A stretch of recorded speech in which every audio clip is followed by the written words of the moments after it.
সুপ্রিয় খামারি, আসসালামু আলাইকুম এবং ভিউয়ার্স সবাইকে শীতের সকালে শুভেচ্ছা জানাচ্ছি।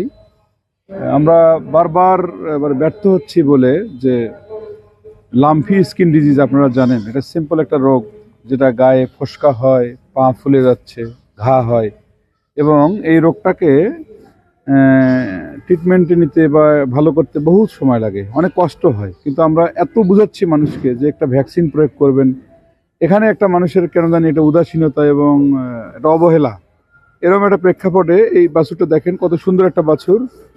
এই বাছুরটা দেখেন অলরেডি এলএসডিতে আক্রান্ত হয়ে গেছে, বিশেষ করে পাটা ফুলে গেছে। দেখেন প্রচণ্ড পাটা ফোলা, পা ফোলা থেকে এটা একটা সমস্যা। আচ্ছা, আমরা খামারের সঙ্গে কথা বলতে চাচ্ছি। আপনি, আপনার বাড়িতে কয়টা গরু আছে?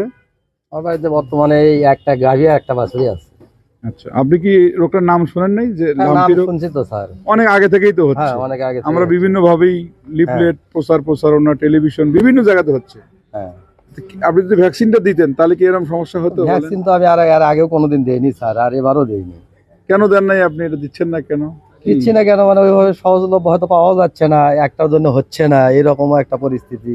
আর বাছুরটা 6 দিনের থেকেই শুরু হয়েছে, আমি কেমনে দেবো তাক? কিন্তু গর্ভবতী অবস্থায় মাকেও কিন্তু দিতে পারতেন আপনি। সেটা আমার জানা ছিল না স্যার। ছিল না। যাই হোক, আমাদের এখানে শিক্ষাটা কি জানেন? শিক্ষাটা হচ্ছে যে সমস্ত রোগের চিকিৎসা জটিলতা হয়, ধরেন ভ্যাকসিন কিন্তু সেই রোগেরই আবিষ্কার করা হয়। হ্যাঁ, যার চিকিৎসাটা সহজলভ্য তার তো ভ্যাকসিন দেওয়ার কোনো প্রয়োজন নাই। বেসরকারি, সরকারি প্রত্যেকটা পর্যায়ে ভ্যাকসিন অ্যাভেলেবেল আছে। 5টা ডোজ আমাদের গভর্নমেন্ট ভ্যাকসিন আছে, 10টা ডোজ বেসরকারি পর্যায়ে পাওয়া যায়। তা আমি সবার প্রতি আহ্বান জানাবো, আপনারা এই অবহেলাটা করবেন না, প্রাণীটাকে ভালোবাসুন। এর যে উপকারিতাটা আপনি পাবেন একটা ভ্যাকসিন দেওয়ার পরে, সেটা আপনি পরে বুঝতে পারবেন। কিন্তু আমাদের উচিত হলো কি, ভ্যাকসিন দেওয়া। তাহলে আমরা সবাই কি করবো বলেন তো? ভ্যাকসিন দেবো না, ইনশাআল্লাহ। ওকে, আসসালামু আলাইকুম। আচ্ছা, ধন্যবাদ। ওকে, আসসালামু আলাইকুম।